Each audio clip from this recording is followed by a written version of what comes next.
If there's something that I hate, it's goodbyes. There are times when, for whatever reason, someone we love has to go away, or we have to go away. Times when someone has to move on and irrevocably change a relationship. Almost always this is painful, sometimes so painful that it leaves us feeling restless and empty, as if all the colour, energy and joy have gone out of our lives. But as we know, usually this isn't the end of the story. Most of the time, after restless, dark heartache of a painful goodbye, after that's worn off, we experience the opposite, a deep joy in sensing how our loved one's presence is felt and experienced in a different way. Parents, for example, experience this when their children grow up and leave home to start lives of their own.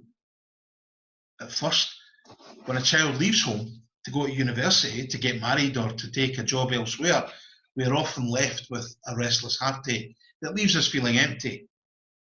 But after a while, especially when our child in the full blossom of adulthood comes back to visit us, our heartache can just as quickly disappear, because our loved one, now no longer a child, can offer us a richer love and presence that he or she couldn't when they were little. And what's more, they're freely choosing to do so.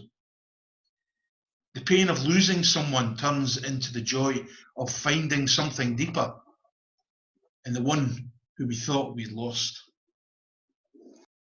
When Jesus was preparing his disciples for his ascension, he told them, "It's better for you that I go away. You won't understand this now. You will grieve and you'll have heavy hearts. But later, this will turn to joy, and you'll understand why I have to do this, because unless I go away, I can't send you my Spirit." These are the unspoken words that children say to their parents when they leave home to begin lives of their own. These are the unspoken words we say to our friends when we have to move on to get married. These are the unspoken words spouses sometimes say to each other when they have to grow in ways that, at the end of the day, will make their marriage stronger, but which, on a given day, leave their partner with a heartache. And these are the unspoken words that we say to each other every time we have to say a goodbye, even if it's just to go off to work for the day. And it's better for you that I go away, even if there's sorrow now, Jesus said. The paradoxical interplay of presence and absence in love is a great mystery. We need to be present to each other physically, but we also need to be gone from each other other times. We bring a blessing both when we visit someone and when we leave after the visit's over.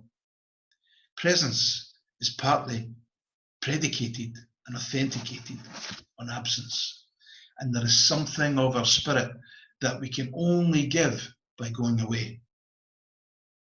Why is this so? Perhaps because absence is sometimes the only thing that can purify presence.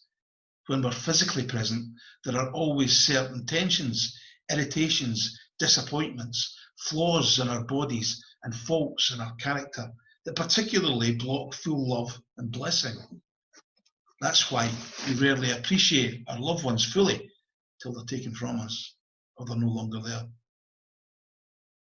What the pain of absence does is stretch our hearts so that the essence, the beauty, the love, and the gift of the one who is absent can flow to us without being coloured by the tensions, disappointments, and the flaws of everyday life.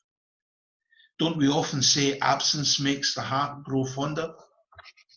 In addition, the other's absence can work to stretch our hearts so that we can receive him or her in a way that more fully accepts and respects who he or she really is, who they've become.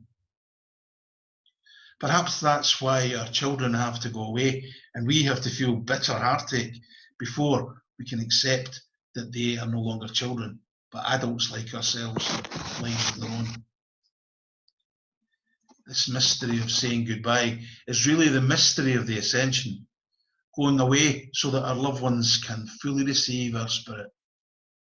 It's about the mystery of saying goodbye when goodbye isn't really goodbye at all, but only love's way of moving into a different space so that it can be present in a way that's deeper, purer, more permanent, less clinging, and less limited by the tensions, disappointments, inadequacies, wounds and betrayals that this side of eternity forever make our intimacy a work in progress.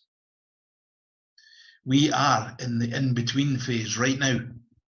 Jesus has ascended to the Father, and we await the coming of the Holy Spirit, who brings us all the gifts that we need to make the plans of Jesus a reality. We are to make his kingdom present in our lives, and we will do that to the extent that we love one another. Let this be our constant prayer this week. Come, Holy Spirit, fill the hearts of your faithful people, and kindle in us the fire of your love. Help us to renew the face of the earth by loving unconditionally as Jesus taught us. Come, Holy Spirit.